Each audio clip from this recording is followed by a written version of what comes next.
wakati na kuona umekata tamaa.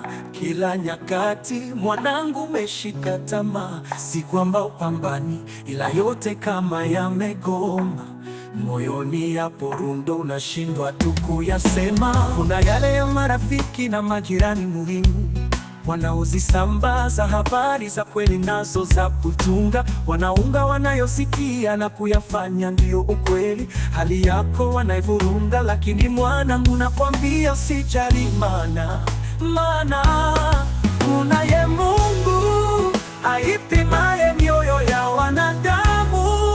Watakupitisha katika kila gumu unalopitia. Yeye anajua kwa nini wewe yapitie yote.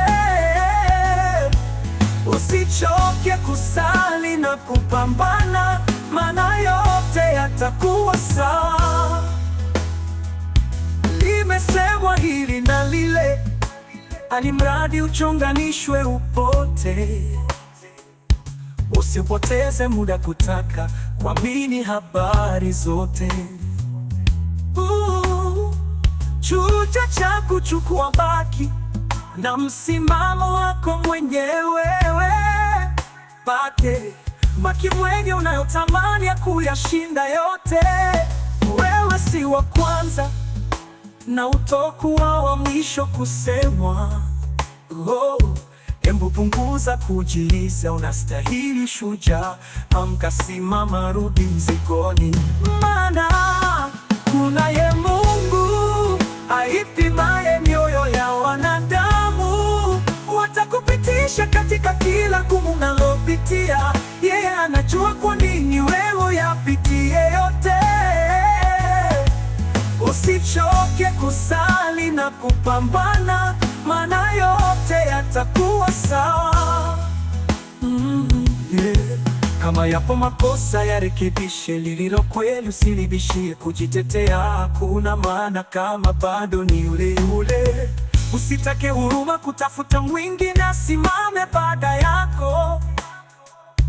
Eti utake wa kukutetea wakati unazo nguvu ndani mwako. Hata ukiama mtaa, kama huwezi jishinda ndani, bado unakosea. Usipobadili nyendo zako, hakuna kipya utambua, ila ongea. Maana kunaye Mungu aipimaye mioyo ya wanadamu. Watakupitisha katika kila gumu unalopitia. Yeye anajua kwa nini wewe yapitie yote.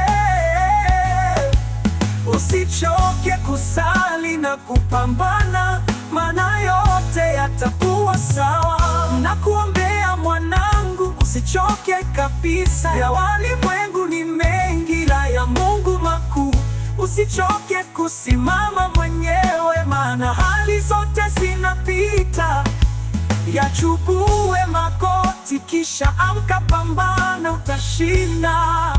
Maana kunaye Mungu aipimaye mioyo ya wanadamu. Watakupitisha katika kila gumu unalopitia. Yeye anajua kwa nini wewe yapitie yote. Usichoke kusali na kupambana, maana